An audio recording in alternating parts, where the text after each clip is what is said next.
Damos comienzo a un nuevo programa.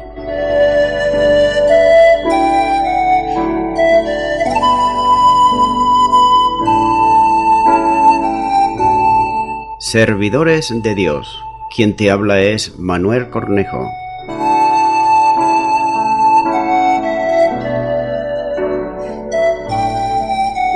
Este es un programa que está respaldado por la Iglesia Evangélica Misión Evangélica de Cataluña.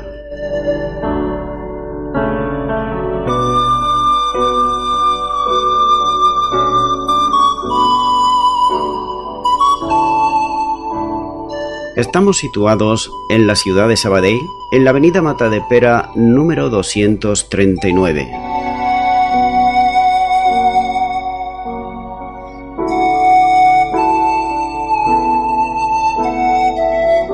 Antes de dar introducción a la palabra de Dios, estaremos poniendo una alabanza.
Imposible se hará.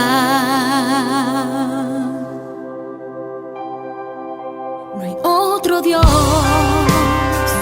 Rey del universo. La creación se rinde a tus pies. Estás presente doquier estoy, pues tu perfecto amor echa el temor.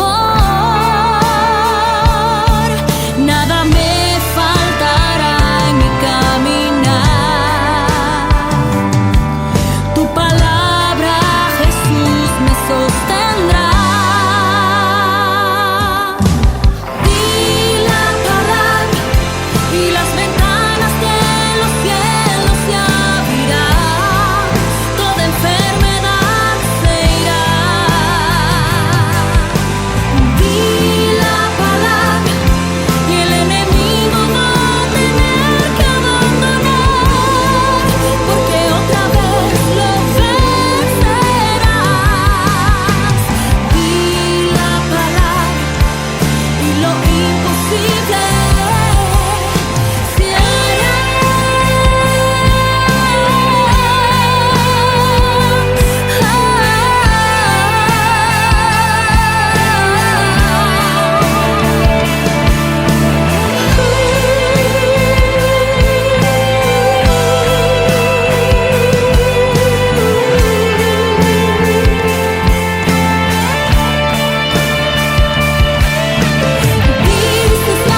Y ya de nuevo tras la pausa musical estoy con todos ustedes para estar compartiendo la palabra de Dios, la Biblia, de una manera expositiva, y lo haré versículo a versículo. Por eso, en esta ocasión continuamos con el libro de los Hechos, capítulo 6 y versículo 4, donde nos dice la palabra de Dios. Y nosotros persistiremos en la oración y en el ministerio de la palabra. Los apóstoles se iban a enfocar en la oración y en el ministerio de la palabra. Ellos sabían muy bien que su prioridad era orar y predicar, enseñar y estudiar la palabra. Sin embargo, no dejarían que nada los presionara ni los distrajera de tales deberes que le habían sido encomendados por el Señor. Así que ellos dijeron: ustedes sirvan las mesas y nosotros serviremos la palabra. Hoy en día hay muchos en el ministerio que han dejado el énfasis en la oración y en la palabra de Dios. Se inmiscuyen tanto en los detalles administrativos de su iglesia que les queda muy poco tiempo para la intercesión y para el estudio de la palabra de Dios. Sin embargo, hay que tener en cuenta bíblicamente que los apóstoles son dados a la iglesia, y son dados a fin de perfeccionar a los santos para la obra del ministerio, para edificación del cuerpo de Cristo, tal y como nos dice en Efesios capítulo 4 y versículo 12.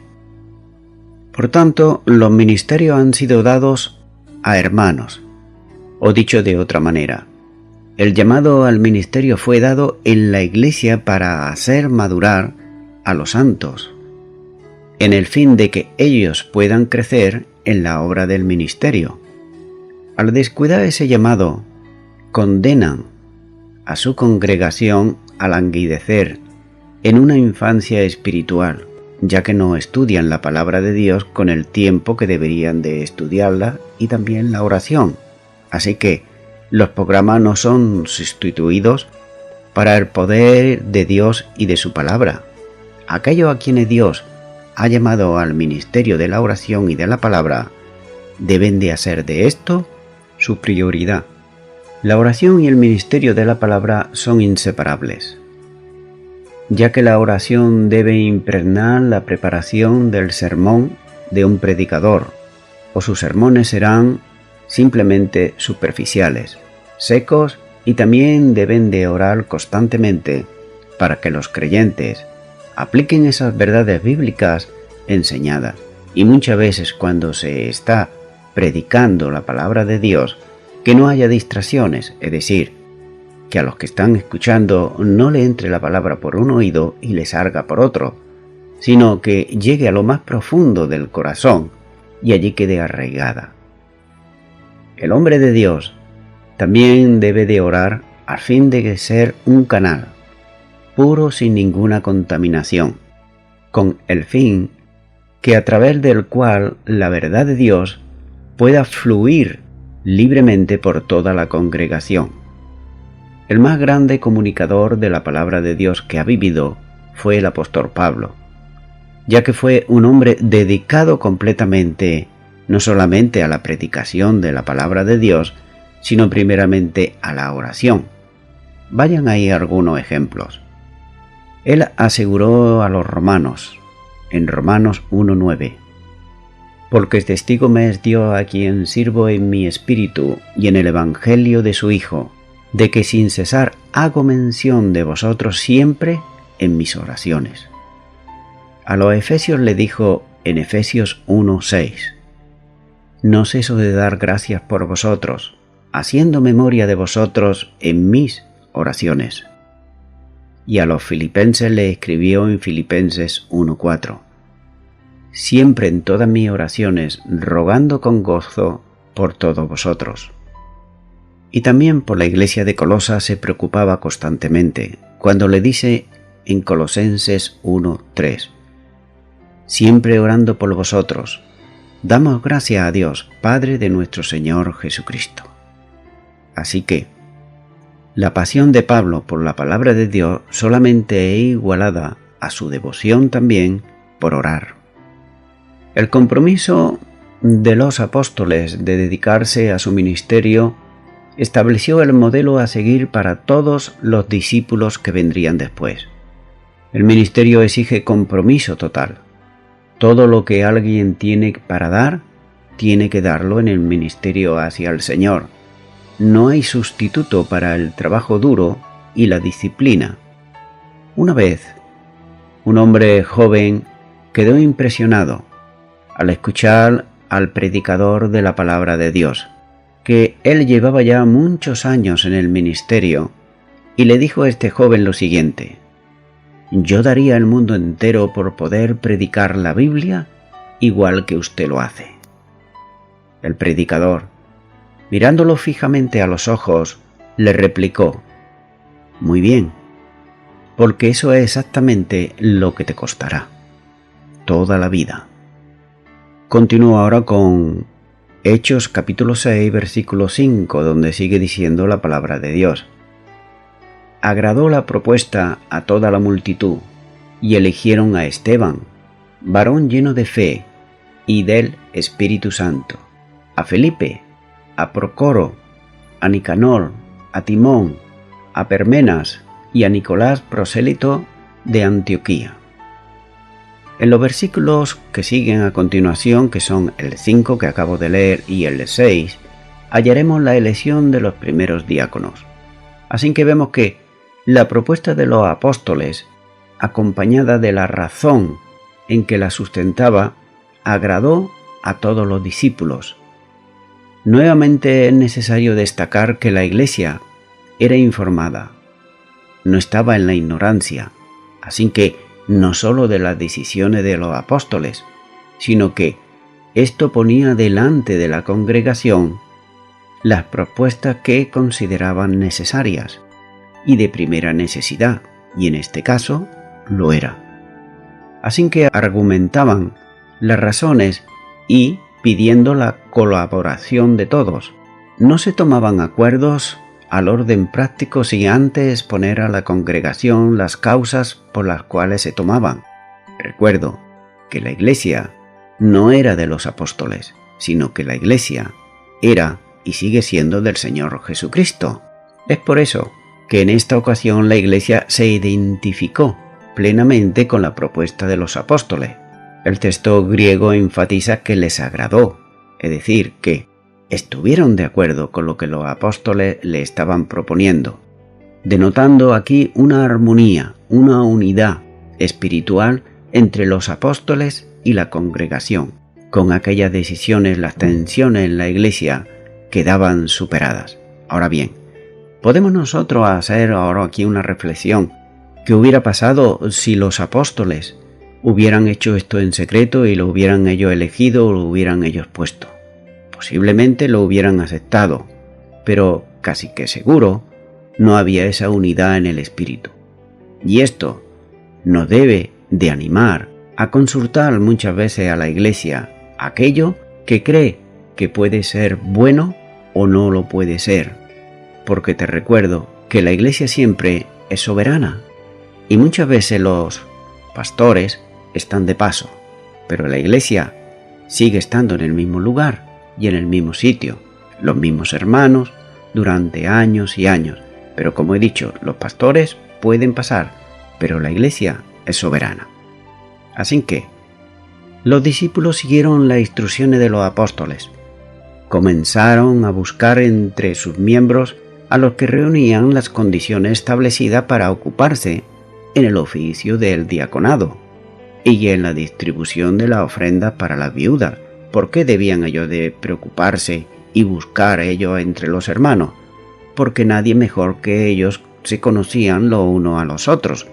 Como dije anteriormente, los 12 no podían conocer uno a uno a los miles de creyentes que había ya en Jerusalén, pero entre ellos sí que se conocían. Posiblemente esta elección demoró por algún tiempo, teniendo en cuenta la dimensión numérica de la Iglesia y los muchos entre los creyentes que reunían, seguramente, esas condiciones que exigían los apóstoles. Por tanto, la forma verbal que escogieron, utilizada aquí, indica un proceso de elección, es decir, que no lo escogieron al azar, sino que lo fueron seleccionando uno por uno.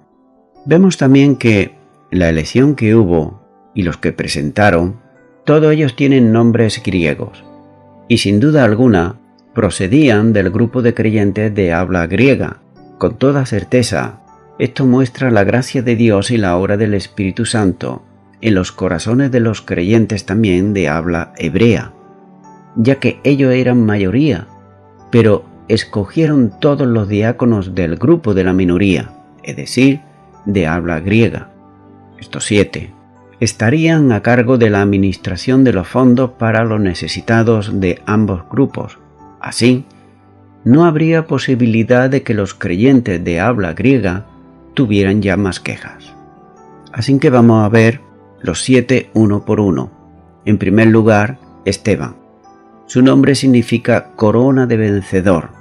Todos los 7, como he dicho, tenían nombres griegos, pero la mayoría de los judíos de la diáspora poseían un nombre hebreo y también otro griego. Solo por tener los nombres propios griegos, esto no significaba que fueran de habla griega. La lógica dice que podrían haber estado presentes los dos grupos. Y nos dice de Esteban que era un hombre lleno de fe. Era una fe que originalmente indicaba a una persona que tenía los pies bien firmes, es decir, que no andaba jugando, que no andaba distrayéndose, sino que era un hombre que sabía lo que quería. Así que llegó a ser utilizada metafóricamente para alguien que era digno de confianza, que era fiel, que era confiable y que era leal. En el Nuevo Testamento, este término se aplica a la respuesta del creyente a las promesas de Dios a través de Cristo Jesús. Confiamos, por tanto, en su honradez. Tenemos fe en su confianza. Esteban confiaba en la fidelidad de Dios, porque eso adquirió las características del carácter de Dios, es decir, lleno de fe y lleno de fidelidad. El segundo elegido es Felipe. En el Nuevo Testamento hay varios Felipes, pero este fue uno de los 7. Su nombre significa amante de los caballos. En Hechos 8 se indica que su ministerio jugó un papel decisivo en la conversión de Samaria y que también tuvo un testimonio personal con un funcionario del gobierno de Etiopía. Felipe es llamado el evangelista en Hechos capítulo 21 y versículo 8, pero además sus hijas también fueron activas en el ministerio, es decir, ellas eran profetisas, como nos dice Hechos capítulo 21 y versículo 9. El tercer elegido es Procoro. Aquí en nada definitivo se conoce acerca de los 5 hombres restantes. Algunas tradiciones de esa época relacionan a Procoro como más tarde como su amanuense cuando escribió el Evangelio. Según esa tradición, como más tarde se convirtió también en obispo de Nicomea y fue martirizado en Antioquía. El cuarto que hallamos aquí es Nicanor. No hay nada sobre esta persona en la historia de la Iglesia. Su nombre en griego significa conquistador. El quinto que hallamos es Timón. Tampoco hay nada sobre él en la historia de la Iglesia y su nombre significa honorable. El sexto que hallamos es Panemas. Es la forma corta de Parmenides. La tradición de la Iglesia dice que murió mártir en Filipo durante el reinado de Trajano. Y el séptimo que hallamos es Nicolás, un prosélito de Antioquía. Podría haber más información sobre este hombre ya que provenía de la misma ciudad de Lucas. A ser Nicolás, un prosélito judío, Él seguramente debía de haber participado, por ejemplo, en los 3 rituales, como por ejemplo el bautizarse en la presencia de testigos. El segundo ritual que hacían los judíos era, si era hombre, debía ser circuncidado. Y la tercera era la primera oportunidad, debería de ofrecer sacrificios en el templo. Así que hallamos aquí que este hombre, Nicolás, que era un prosélito, seguramente todo esto lo tenía en mente y seguramente todo esto lo había ya hecho anteriormente, pero se convirtió a Cristo Jesús. Por otro lado, vemos que hay cierta confusión en torno a este hombre en la historia de la Iglesia, ya que en Apocalipsis capítulo 2, versículo 14 y 15, nos está hablando ahí de la doctrina de los nicolaitas, pero no hay evidencias, aparte de la similitud de los nombres, para relacionar a Nicolás con este grupo de los nicolaitas. Continúo ahora con el versículo 6 del capítulo 6 de Hechos, donde sigue diciendo la palabra de Dios, a los cuales presentaron ante los apóstoles, quienes, orando, les impusieron las manos. Esta es la primera ocasión en el Nuevo Testamento de imponer manos. Significa la identificación y la afirmación de la Iglesia con estos hombres y el apoyo a su ministerio, tanto espiritualmente como físicamente. Ancianos, diáconos y todos los que sirvieron en la Iglesia primitiva fueron ordenados de este modo en el Nuevo Testamento. La imposición de manos era un signo de forma de la designación para este servicio, y en este caso específico, indica un vínculo o una asociación entre las personas implicadas, pero algunas veces también tienen la relación con un acto, por ejemplo, de sanar, el imponer manos, como hallamos en el Evangelio de Marcos capítulo 5 y versículo 23, o quizás con el acto de transmitir el Espíritu Santo a otras personas, como vemos en este mismo libro de los Hechos, capítulo 8, versículo 17, capítulo 9, versículo 17 y capítulo 19, versículo 6. O como aquí, con la ordenación para el servicio, como veremos más adelante en este mismo libro de los Hechos, capítulo 13, versículo 3, y también en 1 de Timoteo, capítulo 4 y versículo 14. Aunque también es necesario hacer notar que ya la imposición de manos se hacía en situaciones especiales en el Antiguo Testamento, ya que hay muchísimos versículos que así lo están testificando en la Biblia. Continúo ahora con el versículo 7, donde sigue diciendo la palabra de Dios. Y crecía la palabra del Señor, y el número de los discípulos se multiplicaba grandemente en Jerusalén. También muchos de los sacerdotes obedecían a la fe. Las murmuraciones y las disensiones destruyen la obra del Señor, pero la unidad en el Espíritu lo promueve. La palabra multiplicaba era muy significativa. Tenemos, por ejemplo, que en Pentecostés había 3.000, se convirtieron al Señor, capítulo 2, versículo 41. Y después, el número de los varones era como de 5.000, capítulo 4 y versículo 4. Pero nos sigue diciendo que y el número se multiplicaba. Así que podemos hacer ya unas cuentas así por lo harto, la cantidad de miles de creyentes que habían en Jerusalén. Tan pronto como las cosas fueron puestas en orden, vemos que el Evangelio prosperó espiritualmente, ya que crecía la palabra del Señor, esto es, se extendía el conocimiento del Evangelio, las personas, la luz del Evangelio les venía a sus vidas, ellos estaban en tinieblas, pero ahora los apóstoles, los discípulos, a exponerle claramente lo que es el Evangelio, iluminaba sus mentes y sus corazones y se convertían al Señor. Así que vemos que ahora que los apóstoles se estaban desentendiendo del asunto de la finanza para dedicarse exclusivamente a su ministerio específico, y así ocurre siempre que los ministros de Dios se dedican de lleno a su labor, vemos que hay multiplicación de creyentes. Y hay aquí una reflexión, y es la siguiente. En España se dice que la obra del Señor no crece. En España, por ejemplo, no hemos tenido un avivamiento espiritual como ha habido en otras naciones, es decir, una visitación del Espíritu Santo, donde las almas se han convertido por miles. No, eso no lo ha habido aquí en España. Pero hay que tener en cuenta algo y esto es primordial, y es que gran número de las iglesias en España, sus pastores, se ven obligados a tener que trabajar en un trabajo secular, aparte del ministerio, para así poder sustentar a su familia, porque ya de otra manera no podrían.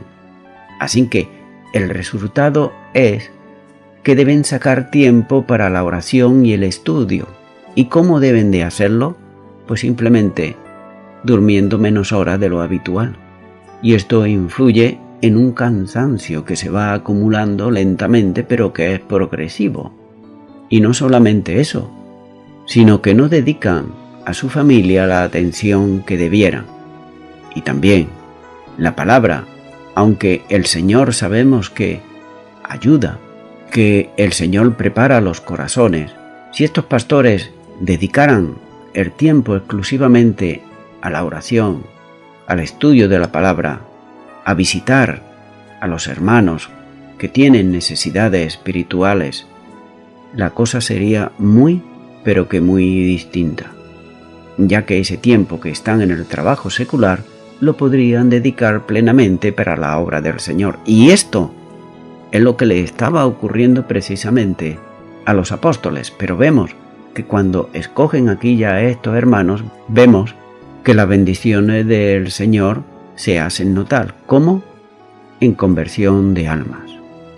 Así que dice que el número de los discípulos se multiplicaba en gran manera en Jerusalén. Nótese que aquí, en Jerusalén, era precisamente donde menos éxito había tenido la predicación del Señor Jesucristo. Pero ahora, era aquí precisamente en Jerusalén donde ya había miles de convertidos.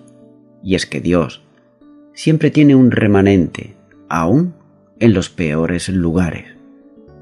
También nos dice que también muchos de los sacerdotes obedecían a la fe. Podemos darnos cuenta el ánimo que debía de tener el sumo sacerdote Anás al ver que muchos de los sacerdotes se habían convertido al Señor Jesucristo. Esto era un triunfo extraordinario de la gracia de Dios, ya que lo que más se habían opuesto al Señor Jesucristo y a sus discípulos, vemos que dice que obedecían a la fe, es decir, creían en el Evangelio, y era una fe que era una fe activa. El texto parece indicar que se convirtieron en grupo, después de ponerse de acuerdo en cuanto a la convicción que infundían las palabras de los apóstoles, siempre respaldadas con el Antiguo Testamento, la palabra de Dios, las profecías, también las señales y, cómo no, el denuedo de los apóstoles. Recuerdo que ellos no habían ido a un instituto bíblico, ni mucho menos, que ellos simplemente iban, quizás los sábados, a la sinagoga, y nada más. Pero vemos el denuedo que ellos tenían, y ese denuedo no era precisamente de ellos, sino que era el Espíritu Santo, Él que se los daba. Así que todo esto influía para que estos sacerdotes en grupo se convirtieran en Cristo Jesús.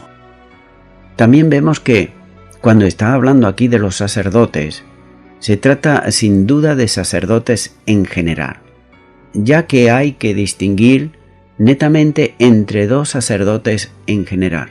Recordemos, por ejemplo, el piadoso padre de Juan el Bautista, Zacarías.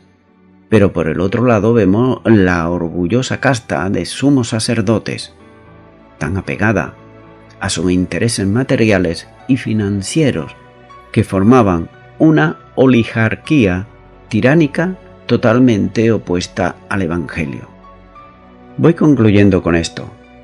A medida que la Iglesia iba creciendo, hemos visto en estos versículos que empezaron a presentarse los problemas propios de una institución. Ninguna nación vemos que haya tenido un sentido de responsabilidad comparable a Israel en referente a los menos afortunados, es decir, a los pobres. En la sinagoga se tenía la costumbre de que dos miembros se daban una vuelta por el mercado y por las casas particulares los viernes por las mañanas y hacían una colecta en dinero y en especies. Y por la tarde se lo llevaban a los necesitados. Los que se encontraban temporalmente en necesidades, ellos recibían lo suficiente para ir tirando, como se suele decir. Y los que no podían mantenerse, recibían lo suficiente para 14 comidas, es decir, 2 comidas diarias durante toda la semana. El fondo para esta distribución se llamaba cupach o cesta. Y además se hacía otra colecta diaria de casa en casa para los que estaban en necesidad perentoria. Y a esto se le llamaba tahuí, es decir, bandeja. Está claro que la Iglesia, en sus principios, adoptó esta costumbre. Te recuerdo que casi todos los creyentes eran judíos. Es sumamente interesante comprobar que los primeros obreros que se nombraron en la Iglesia no fueron elegidos para hablar, no fueron elegidos para tocar la música, no fueron elegidos para el canto, para estar en un púlpito, para estar en una plataforma, sino para realizar un servicio práctico. Hay un dicho y es el siguiente: si quieres ser cocinero, primeramente deberás ser pinche, es decir, aprendiz, y deberás de empezar por limpiar la cocina y también por fregar los platos, y luego con el tiempo irás ya haciendo alguna cosita poquito a poco. Es decir, que el aprendizaje es algo que se debe de realizar. Y vemos aquí cómo estos hombres más adelante, ellos empezaron sirviendo, pero luego el Señor lo utilizó, por ejemplo, en la predicación de la palabra de Dios. El caso de Felipe, el caso del testimonio de Esteban, etc. Los apóstoles debían de orar a Dios para buscar su dirección, ya que cuando hay en la persona un corazón contrito y humillado, Dios siempre escucha la oración. Amigo y amiga oyente, los apóstoles debían de orar a Dios para buscar su dirección. Si tú tienes necesidad de Dios, si tú vienes a Él con un corazón contrito y humillado y arrepentido, pues yo te invito a que tú ores conmigo en este momento para recibir a Jesucristo en tu corazón como Señor y Salvador. Y si tú lo haces así, con toda seguridad, el Señor escuchará tu oración. Por tanto, te animo, ora conmigo y repite ahí a donde estás. Señor Jesús, te pido perdón por todos mis pecados. Me arrepiento de ellos. Reconozco que soy una persona pecadora. Vengo a ti, arrepentido, arrepentida, y te suplico que perdones mis pecados, que me limpies con tu preciosa sangre, y yo prometo serte fiel todos los días de mi vida, desde ahora y para siempre, en tu nombre, en el nombre de Jesús. Amén.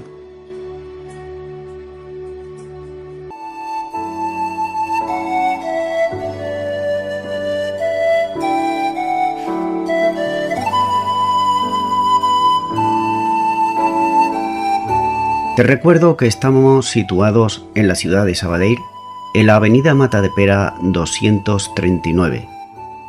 Los horarios de culto son los siguientes: el miércoles a las 7 de la tarde, culto de oración; el viernes a las 7 de la tarde, estudio bíblico; Y el domingo por la mañana, a las 11 de la mañana, alabanza, adoración y escuela dominical. Y por la tarde, a partir de las 6 de la tarde, predicación de la palabra de Dios.